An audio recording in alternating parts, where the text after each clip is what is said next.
Bueno, hola, buen día. Soy la doctora Jimena Falco, médica neumonóloga, y me encuentro el día de hoy con el doctor Sebastián Lamot, médico neumonólogo, quien fue coordinador del servicio de neumo en el Sanatorio Güemes hasta el año 2015. ¿Cómo estás, Sebastián? Buen día. Hola Jimena, ¿cómo te va? Muy bien, todo bien. Bueno, muchas gracias por participar de este encuentro de Entrevistando al Neumonólogo. Y bueno, vos estás hoy saludándonos y acompañándonos desde Neuquén, ¿verdad? Sí, bueno, muchísimas gracias por invitarme a hablar acerca de este tema. Nosotros estamos acá en Neuquén, ya vivo hace varios años acá, Ujú. y bueno, la pandemia nos llegó también, como a todos, y tuvimos que ir adaptándonos a la realidad actual. Bien, y vos ya habías estado en Neuquén, sos de allá, ¿cómo fue que empezaste, que te fuiste para aquella Sí, provincia? en realidad yo soy de Bahía Blanca, pero viví desde muy chiquito en Neuquén, y bueno, a los 18 años me fui a estudiar a Buenos Aires y se me prolongó un poco la estadía y me quedé 20 años viviendo, y ahora desde el 2015 volví a vivir a Neuquén, y bueno, con todo lo que implica el traslado y la adaptación a un nuevo lugar, a una nueva Bien, forma de trabajo. ¿y allá en dónde estás? ¿Estás en un hospital? ¿Cómo es tu desempeño habitual? Sí, acá estoy trabajando en una clínica privada, que en realidad es un grupo de clínicas que cuenta con un centro de agudos, un centro oncohematológico y Ujú. un centro de rehabilitación. En 3 sedes está distribuido, pero con diferentes modalidades de trabajo, pero trabajo en los 3 lugares y además tengo mi consultorio privado. Bien, ¿y la pandemia en sí, en qué te cambió o cómo afectó allá el modelo de trabajo? Sí, yo pienso que la pandemia en realidad nos vino a poner una idea de las cosas como Ujú. las estábamos haciendo y quizás a decir, bueno, había ciertas cosas que se hacían por costumbre y demás, y que hay que replanteárselas y que ya no las deberíamos haber replanteado antes. Nosotros, cuando empezó todo esto, teníamos atención en consultorio y muchas veces realizábamos espirometrías dentro del consultorio, Ujú. o a veces hacíamos prueba de máscara también dentro del consultorio. eh, y bueno, la atención de los pacientes generalmente estaba mucho más acumulada. Los pacientes quizás esperaban un poco en la sala de espera, y quizás había más riesgo de contagios, y bueno, a partir de todo esto tuvimos que modificar todos los protocolos, ¿no es cierto? Claro. Suspendieron los estudios de función pulmonar, tuvieron tiempo de suspensión, ya volvieron a reiniciarlos. Sí, mira, yo además de lo que hacía en consultorio, tenemos un laboratorio pulmonar donde Ujú. hacemos espirometría, volúmenes del SO, consumo de oxígeno, y bueno, y hacemos la parte de sueño también. Sí, Eh, Eso en el periodo agudo de la pandemia más estricta, tuvimos que suspender todo hasta rearmar todos los protocolos, y claro. al mes más o menos, o a los 15 días al mes, lentamente reiniciamos con los pacientes que, bueno, como lo dicen las normativas, que realmente uno no puede esperar, porque como veíamos y Ujú. fue nomás, esto se prolongó más de lo que pensábamos. Entonces hay pacientes que no pueden esperar 6 meses o 8 o 9 meses a tener un estudio porque hay que modificar la conducta antes. Claro. Entonces, en lo que es el laboratorio pulmonar, bueno, adoptamos todas las medidas de los filtros antivirales, las medidas de ventilación y el equipo de protección personal, con todo, ¿no es cierto? Cofia, camisolín, guantes, el Sí, con todo barbijo el equipo de entre paciente y paciente. y demás, y dejando un tiempo entre paciente y paciente, y las prácticas que hacíamos en consultorio las suspendimos, o sea, lo que es cualquier espirometría Ujú. básica que uno quería evaluar el paciente en el momento, bueno, eso lo Claro. dejamos de hacer pruebas de máscara en el consultorio, y las hacemos directamente en el laboratorio pulmonar, y bueno, y hacemos la consulta básica neumonológica. En realidad no es básica, sino que es lo más complejo, ¿no? Pero bueno, hacemos la consulta neumonológica. Y Claro. dentro de lo que es los consultorios, inicialmente, en realidad nunca suspendí los consultorios, porque nosotros nos sentamos a hablar en la clínica y demás, y dijimos, tenemos que seguir dando respuesta a los pacientes que no Ujú. tienen COVID y que necesitan una atención. Claro, y las este, patologías que siguen estando y la patología crónica del paciente que necesita la atención del neumonólogo. exactamente. Nosotros en la clínica ya desde hace varios años se está desarrollando el sistema de telemedicina, Ajá, y bueno, esto hizo que se potencie, se defina mucho más rápido todo, y yo tengo un día de atención de telemedicina, em, que es lo que está bueno de esto es que es un programa formal y desarrollado para hacer telemedicina, no es a través de WhatsApp o de claro. Zoom o de otro formato que por ahí es más informal, y a veces hasta desde el punto de vista médico legal es importante que uno pueda tener una consulta en un Ujú, formato armado para eso. Bueno, eso nosotros lo mantenemos, y mantuvimos también la actividad presencial con un triage previo, ¿no es cierto? Lo claro. ideal, lo que tratamos de hacer es, inicialmente el paciente que viene por un cuadro que no conocemos y que es un paciente nuevo, hacer una consulta por telemedicina y a partir de ahí ver si lo tenemos que redirigir a hacer una atención en la guardia para descartar COVID o si realmente necesitamos verlo o pedirle estudios previos. Claro. Yo creo que esa función de la telemedicina viene para quedarse. Eh, hay cosas que hay que adaptar, ¿sí? No todo paciente se puede ver por telemedicina, Ujú. pero sí es una herramienta y como toda herramienta hay que saber cuándo usarla y cómo usarla. ¿Y cómo usarla? Este, ¿Ustedes tienen un sistema de teléfono o lo hacen por como hay un sistema de videollamada? ¿Cómo lo tienen? no, nosotros tenemos un sistema en el cual el paciente saca turno y se lo Ujú, agenda con un mail. A partir de ahí, nosotros tenemos la historia clínica computarizada. Entonces, en la agenda del turno, cliqueamos en el paciente y se le envía un mail al paciente para aceptar con un consentimiento informado la teleconsulta. claro. Cuando el paciente lo acepta, a mí me habilita para hacerle una llamada y hago una videollamada. Y además, a partir de ahí también se puede hacer conversación por chat escrita, Ujú. y me puede enviar como archivos adjuntos las cosas que tenga para mostrarme el paciente también. Y a la Y hora después de de, esto, ¿cómo? perdón, a la hora de hacer recetas o de tener que hacer medicación, ¿tienen algún sistema también así de retiro o receta electrónica o trabajo con alguna farmacia? Sí, digamos, se terminó de aprobar ahora. En realidad, la clínica en la que estoy, que es el CEMIC, ya hace muchos años estaba trabajando con el sistema de Nación a través del recetario electrónico y se terminó de aprobar la implementación de la firma digital. Claro. Entonces, ahora podemos hacer recetas completamente digitales. No hace falta hacerla en un formato escrito, sacarle una foto y mandarle la foto, que eso está bien ahora para la pandemia, pero que en algún momento eso va a dejar de correr. Entonces, Sí, está la posibilidad de mandarle una receta que sea completamente digital, que ya tenemos la firma registrada nosotros en el sistema, para que no se tenga que acercar. Lo que claro. pasaba anteriormente es que nos encontrábamos en el consultorio con pacientes que venían a buscar una receta por una patología crónica que por ahí no tenía sentido atenderlo en ese momento, Ujú, sumados a pacientes que por ahí venían para hacer una espirometría, sumado a un paciente que por ahí venía por una patología que uno le tenía que dedicar un tiempo considerable. Entonces, ese tres claro, tipos de pacientes no tenemos por qué juntarlos. sí, Y creo que es lo que nos vamos a tener que plantear en el futuro de cómo hacerlo. claro. El paciente con una receta, un paciente asmático que tiene que tener una medicación por mes, pero que no requiere un control mensual, que por ahí no Ujú, lo puede ver cada 3 meses o cada 6 meses, ese paciente tiene que tener una receta digital y venir cuando realmente necesita venir o hacer una teleconsulta si tiene alguna duda. Entonces, creo que lo que nos vamos a tener que nosotros ocupar de hacer es reorganizar nuestro estrategias de sistema de atención. atención. Exactamente, y Sí, no todos los pacientes sacar el mismo turno. sí. Bueno, en odontología, eso hace mucho lo hacen, o sea, los turnos de odontología son de diferentes tiempos, por ejemplo. Ujú. Nosotros no, en general todos los médicos clínicos, neumonólogos y demás, tenemos un turno pautado de un horario.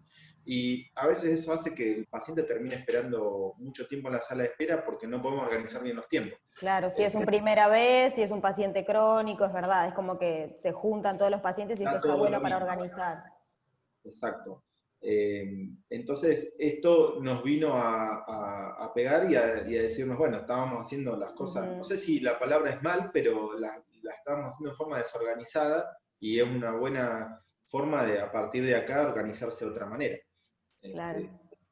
Este, yo creo que la teleconsulta tiene la función de, primero, hacer un triage, saber cuál es el paciente que no puede venir al consultorio y no se puede sentar un paciente que está tosiendo con un cuadro agudo al lado de un paciente que está inmunosuprimido por una esclerodermia. Entonces, eso nosotros tenemos que tener la función de separarlo. Y la mejor forma es hacerlo nosotros. Se puede hacer un triage a partir de la secretaria, el secretario, digamos, que pueda determinar, pero hay altas chances de que se pueda escapar algo. Entonces, si uno pudiera hacer una teleconsulta primero y definir si ese paciente tiene que venir al consultorio o no. Y después, si realmente consideramos que tiene que venir al consultorio, podemos optimizar y que cuando venga con los estudios que nosotros queremos, si queremos agregar alguna cosa, y aprovechar más el tiempo de la consulta para poder revisarlo, percibir en el contacto si hay algo que no lo estamos viendo, y creo que sería más rica la consulta presencial si uno pudo sacar todas las otras cosas con una teleconsulta. Tal cual. Y en el caso de pacientes que requirieron estudios invasivos, ¿vieron demoras tal vez a realizar broncoscopías o ciertos procedimientos que tal vez en otro momento uno lo agendaba y ahora tal vez se demoraron, o diagnósticos que estén más demorados por el tema esto de la pandemia?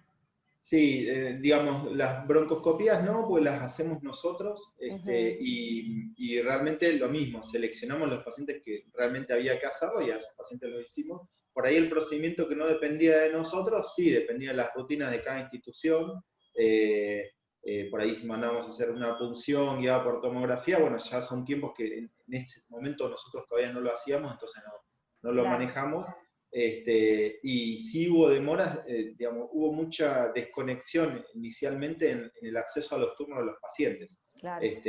Por desconocimiento del paciente, por cancelación de otros profesionales y demás. Entonces, bueno, ahí hubo, yo creo que si uno hace una encuesta a los pacientes, cómo se sintieron los primeros meses, y muchos van a decir que se sintieron perdidos, que no encontraban a su médico, que no. Claro, mucha incertidumbre en ese momento. Exactamente. Sí, y en las broncoscopías, ¿ustedes las seguían haciendo? ¿Pedían hisopado previo? ¿Cómo hacían el triage o la evaluación antes de programarlas? Sí, si la endoscopía era por un cuadro agudo, proceso que, digamos, que había alguna mínima sospecha o un proceso agudo, le pedíamos hisopado previo y estaba dentro de los criterios de epidemiología.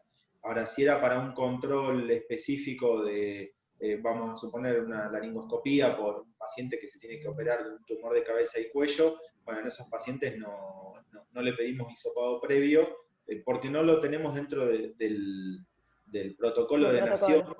Entonces no lo podíamos hacer de esa manera, y que lo afronte, digamos, en forma particular el paciente, nos parecía. De todas maneras, lo hacemos en realidad con todas las medidas de protección. Claro, con todo el equipo.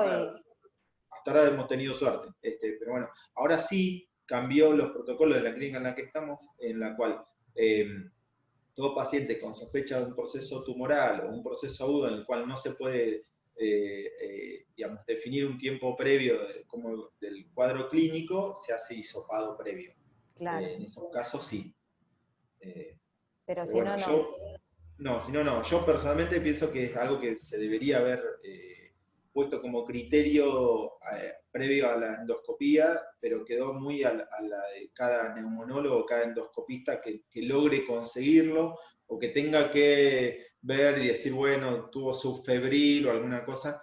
La verdad que me parece que tendría que haber sido un criterio de hisopado inicial, porque no un procedimiento de alto riesgo. Claro, de alto riesgo y aerosolización. Y en el caso de las terapias, ¿vos estás desempeñándote o como interconsultor o en algún centro, o hubo necesidad de que médicos tal vez que en su momento estén solo en la consulta de piso tengan que dar una mano o ayudar o empezar a hacer guardias en la terapia? Yo sé porque vos estás formado en terapia intensiva, entonces tal vez requirieron en algún momento o lo manejaron bien.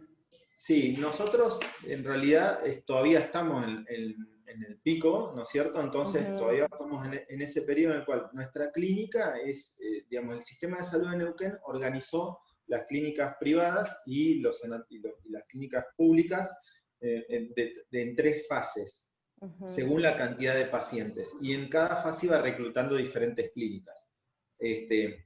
Particularmente nuestra clínica es no COVID, entonces recibe derivación de otras clínicas de pacientes que tengan otras patologías para dejar algunas específicas para recibir los pacientes COVID.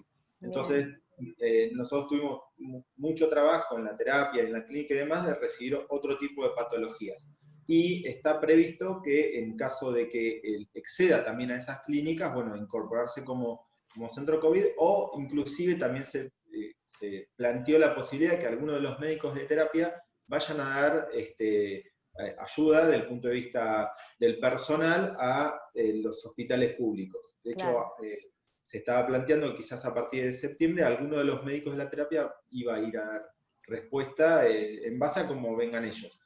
Y yo quedé, digamos, personalmente quedé como backup para dar respuesta a la terapia en la que estamos nosotros. Claro, en la clínica. Claro, hasta el momento no hizo falta, no se vio saturado el sistema ni a nivel personal ni a nivel de camas. No sé si dentro de un mes vamos a estar hablando otra cosa, pero bueno, Claro. Desde ya que estamos a la espera de ver cómo siga ¿Cómo todo. va, claro, cómo es el día a día? Claro, yo habitualmente hago interconsultas en neumonológicas en la terapia y cuando hay algún paciente, desde ya que lo vemos, pero no me estoy desempeñando ahora como médico de terapia. Pero está la posibilidad de que lo tenga que hacer. A futuro no se sabe, esperemos que no, pero bueno, es verdad, es como el día a día. Y en cuanto a lo que es nuestra formación, ¿sí? O esto de las jornadas, los congresos, que creo que también viene un gran cambio de que ahora hay mucho con esto de la versión remota o lo no presencial. ¿Crees que va a afectar en algo o al contrario, va a ayudar a que sea más ágil o más práctico esto de tener más jornadas y congresos virtuales, por así decirlo?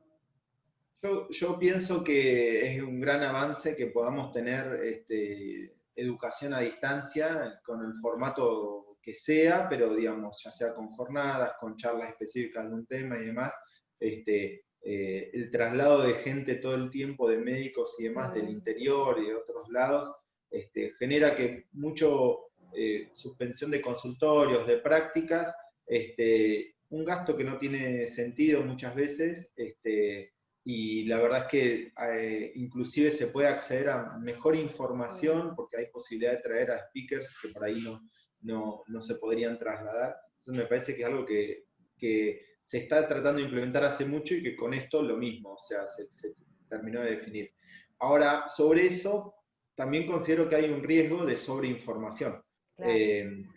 Entonces uno tiene que tratar de, así como antes quizás seleccionaba a qué lugares iba, a qué reuniones y a cuáles no y demás, bueno, tiene que tratar de pensar qué es lo que quiere realmente enfocar en la parte de aprendizaje, qué le parece interesante y no exponerse a todo el tiempo porque a veces pasa que hay una sobreexposición de información y uno o se siente frustrado porque no la puede ver toda o la ve toda y a la larga tampoco eso es adecuado. Claro, que es lo que Entonces tal vez me parece... nos pasa ahora de tener 10 webinars por día y no saber a cuál conectarse, o tener publicaciones que tampoco sabes discriminar, bueno, a ver cuál leo, cuál no, porque tampoco se puede estar leyendo todo el día todo. Exacto, y muchas veces nos ha pasado a todos de estar conectados a un webinar, que un tema que por ahí uno presencialmente no iba, pero que el título obviamente parece interesante y uno lo ve y lo recibe, y bueno, y después se replantea y dice, bueno, tengo que priorizar en lo que yo estoy haciendo, y dedicarle un tiempo necesario a la formación y un tiempo necesario al descanso también. Claro. Porque si sumamos la actividad asistencial, la actividad de investigación, la actividad de formación, también uno necesita un tiempo de frenar un poco y esto hace que uno nos invada a la casa en todo tipo de horario. Entonces también tenemos que conocernos y ponernos nuestros horarios como para que sea de manera organizada. Y sí, y en tu caso personal, más allá del trabajo y cómo habituarte en el trabajo, en tu familia, ¿te llevó algún miedo? ¿Hubo algún cambio en lo que era la rutina normal de la vida en familia una vez que uno termina con la jornada laboral? Sí, a ver, mi mujer es pediatra, yo soy neumonólogo, ella está en un hospital público y también en la actividad privada. Tenemos altísimas chances que por algún lado entre el virus, Claro. pero es parte de la vida, lo que elegimos, y el miedo que uno tiene desde ya es contagiar a la gente que quiere, ¿no? A los padres, a los hijos. Sí. Entonces, bueno, tratamos de protegernos al máximo y bueno, sabemos que ellos en algún punto son más vulnerables por culpa nuestra, pero bueno, es parte de lo que uno eligió. También sabemos que nos cuidamos al máximo, quizás mejor que otras personas que no están dentro del ámbito médico, y porque conocemos y sabemos cuáles son las consecuencias del virus, tratamos de proteger al máximo a la gente que queremos. Pero bueno, no estamos exentos, ninguno, Sí, de sí. que Pero bueno, nos llegue. siempre tratando de llevar tranquilidad, sí, cuidándonos Sí, y mucho más no. mucho más no se puede hacer, uno no puede dejar ni queremos dejar de hacer lo que estamos haciendo, y bueno, es un periodo que hay que pasarlo.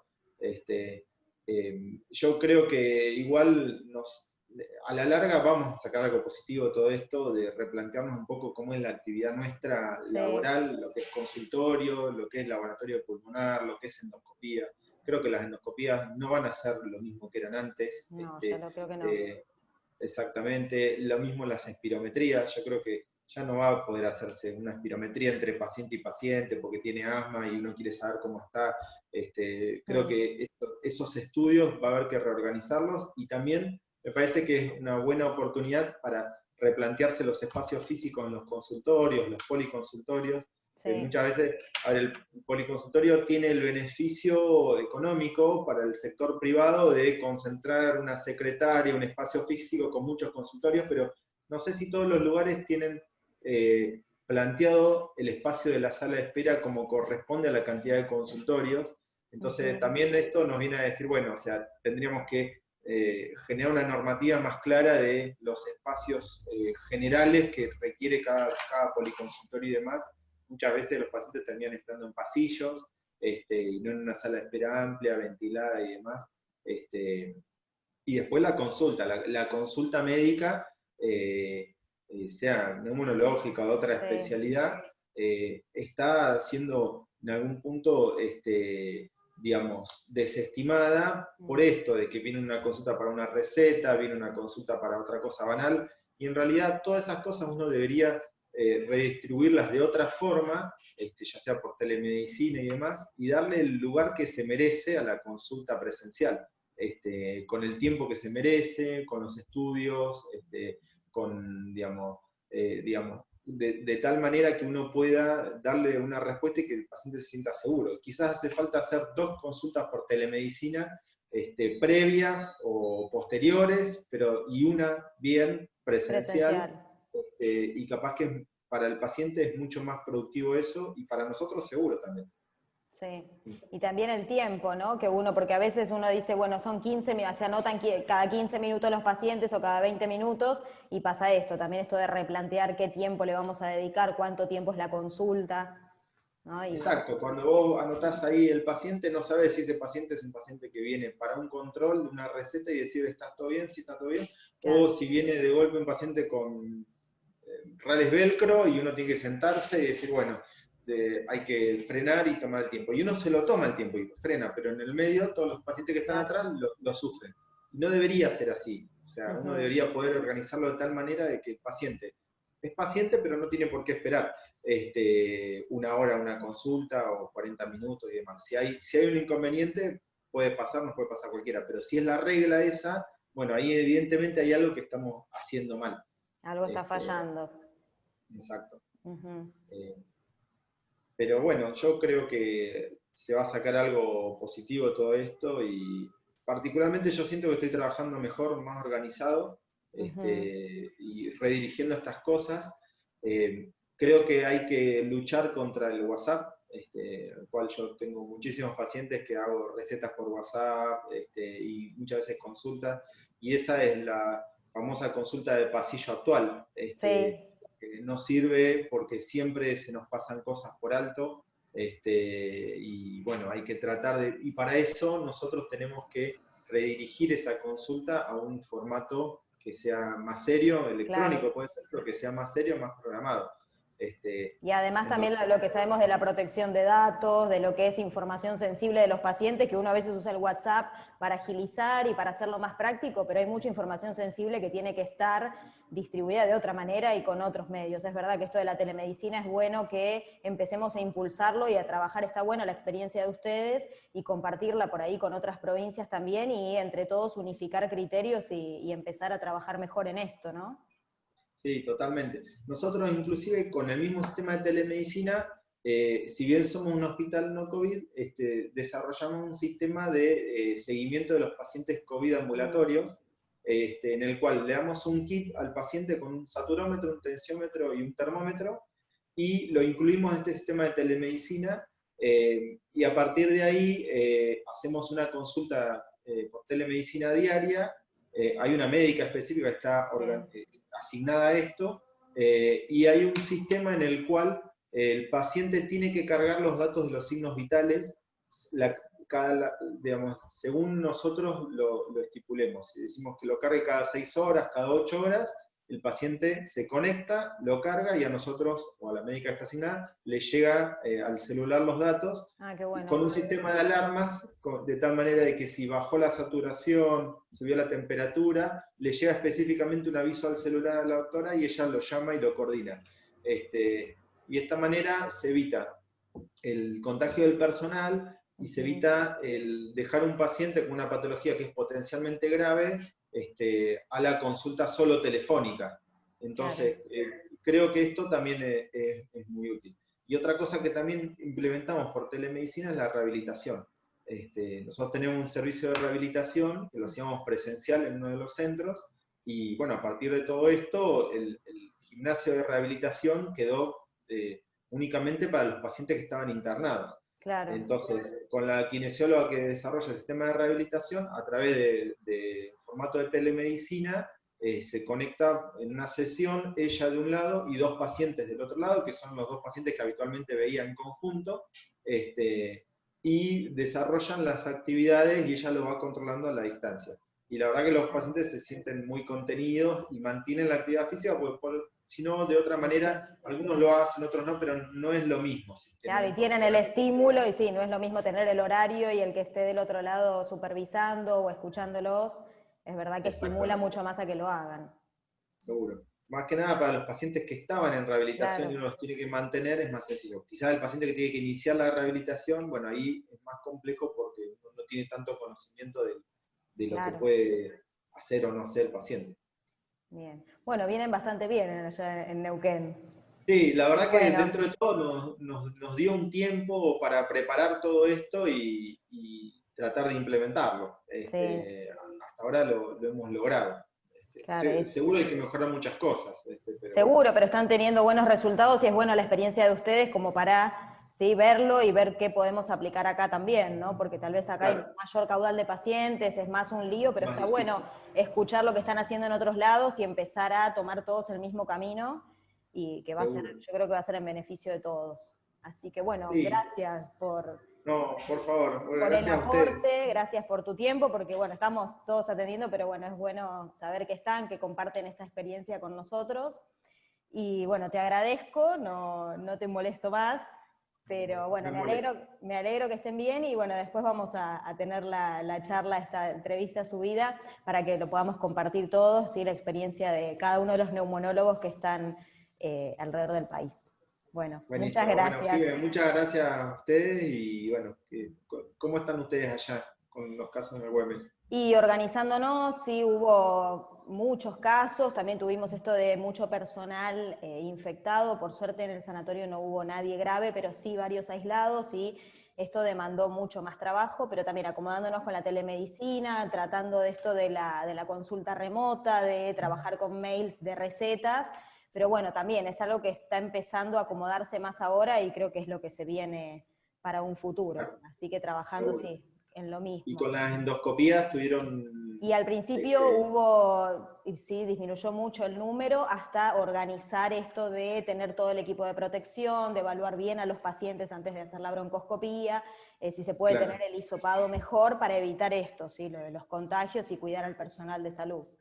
Pero Claro, sí se están claro. haciendo, se están haciendo. Lo que no se están haciendo son los funcionales respiratorios, por esto Ajá. de que se suspendieron y recién ahora estamos evaluando cómo va a ser el sistema de volver a empezar a hacer los estudios. Por ahora están suspendidos en el sanatorio.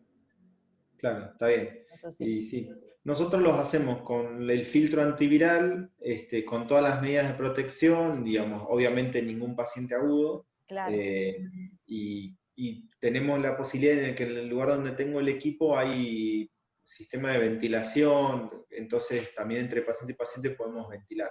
Claro, eso es lo que estamos viendo en el sanatorio, de dónde va a ser, Claro, porque para que haya se ventilación, puede para que vaya, reubicar. claro, dónde reubicar el laboratorio pulmonar para poder empezar a hacer de vuelta los estudios de función pulmonar. Pero sí, estamos como en ese camino un poco más atrasados por el Y caudal bueno, de pero pasa que es más pacientes, grande, más es más difícil. grande, mucho caudal de pacientes, más difícil, pero bueno, estamos tomando ese camino.